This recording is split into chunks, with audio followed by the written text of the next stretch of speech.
আসসালামু আলাইকুম। সবাইকে জানাই ঈদ মোবারক।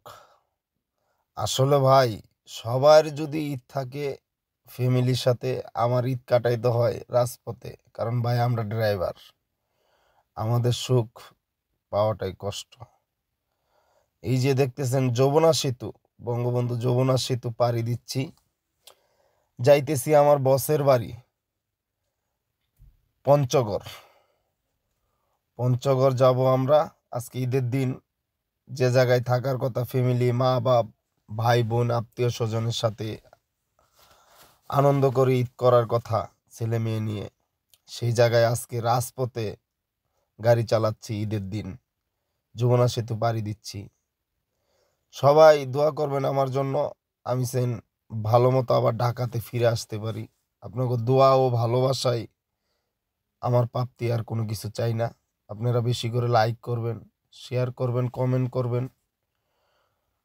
আশা করি সবাই রিপ্লাই দেওয়ার জন্য চেষ্টা করব। আসলে ভাই ড্রাইভার মানুষটা বিভিন্ন ঝামেলার ভিতরে থাকি, সবারই কমেন্টটা ঠিক মতন ব্যাক দেওয়া হয় না। আশা করি আজকে সবাইকে ব্যাক দিব কমেন্ট। আজকে যখন ঈদের দিন, ফ্যামিলি নাই কাছে, আনন্দ নাই, একা একা থাকতে হবে, সেই জন্য সবারই কমেন্ট ব্যাক দিব। আর এই দেখেন, এই যে সেতুর উপরে সাইডে পাইডে মোটর সাইকেল যারা চালায়, তারা দেখবেন মাঝে মধ্যে চাপায়া সেলফি তুলতাছে। অনেক মোটর সাইকেল মানে আসার পথে দেখা যায়। রাস্তাঘাট একদম ফাঁকা। ঢাকা থেকে যমুনা সেতু পার হলাম মাত্র 1 ঘন্টা সময় লাগলো। যমুনা সেতুর উপরেই আছি এখনো। আপনার বাহিরের পিকটা আপনাকে দেখাইতে পারি নাই, ভিতরটাই দেখাইলাম।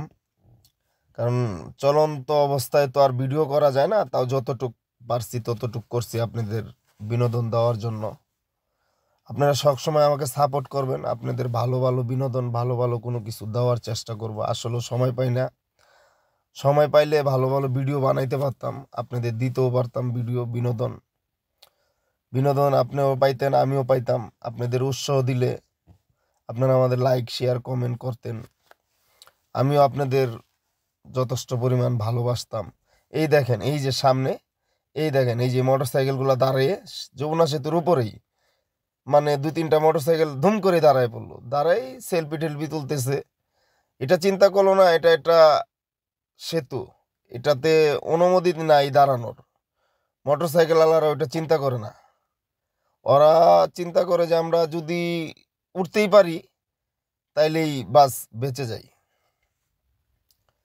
এই যে যমুনা সেতু শেষ করলাম, সামনে হলো আপনি যখন উত্তরবঙ্গ থেকে ঢাকার দিক যাবেন, ওই টুল বক্সটা দেখা যাচ্ছে। এই যে আমার হাতের ডাইন সাইডে যে টুল বক্সটা দেখতেছেন, এটাই মানে